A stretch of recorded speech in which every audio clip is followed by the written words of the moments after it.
曹云松馆。李白有一首诗嘛，他写九江跟庐山的，九江秀色可揽街，吾将此地曹云松。我将这个地方作为我一个隐居的空间。我姓朱，叫朱文静，大学呢学的是历史系文博专业毕业的。想买苏州的房子，差不多是在2010年左右。最后看中这一块呢，旁边就有世界遗产那个义浦，典型的一个明代园林，可是跟世界遗产做邻居，这也是我很骄傲的地方。2016年我买下的，价格在250万左右。这套房子呢，也大概建造了有100多年了，历史了，面积大概在200。其实传统江南民居来说，它的格局也是比较方正，它的整体的使用功能不是给一家人家用的，主要是由朱老师一个人使用。从入户一进来，一个前天井，下雨天三面的这个瓦片其实都是往中间的，这叫四水归堂，水是积在里面的。还有就是财源，对财源嘛。前天井之后应该是一个客堂空间，也就是现在所谓的一个起居室，主要的功能还是接待朋友为主，创作绘画。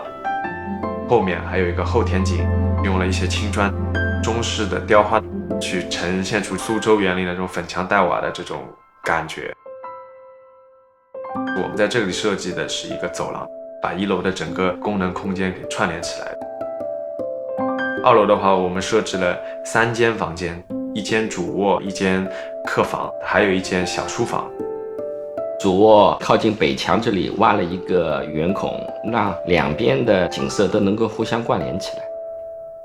用红木家具，而且我也不喜欢买成套的，基本上是有几件搭配在一起。像这个明式家具里，明清家具里面叫玫瑰椅，这个是定制的，但是这个式样是老的。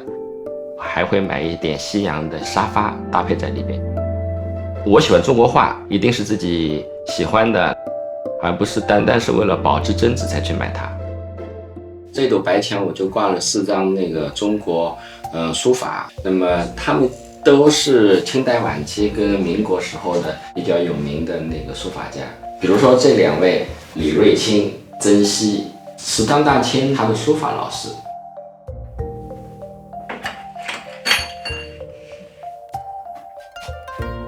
我觉得书房里面的画要经常画的话比较有意思。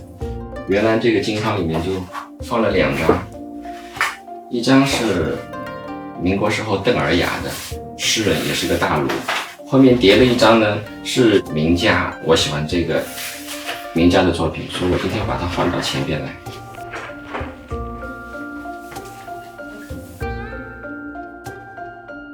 除了墙上挂的，你还有桌子上放的，就是文房用品，有的时候也动笔画画东西。我有这个习惯，买了一本书以后呢，通过我的笔墨，用中国画的形式把它表现出来。比如像这种，把我这个地方的名字曹云松馆也提上去，有点像藏书票的意思，表示一下自己对这本书的占有欲吧。1周的话，上海待一半时间，那个苏州待一半时间，因为上海还有父母要照顾。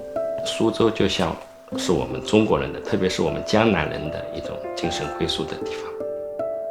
喜欢古风的那也不一定完全照搬古人，其实有很多方面传统跟现代是不矛盾的。比如说像年轻人也很喜欢穿汉服啊，穿那个唐装啊，这也就是回归传统的一种嘛。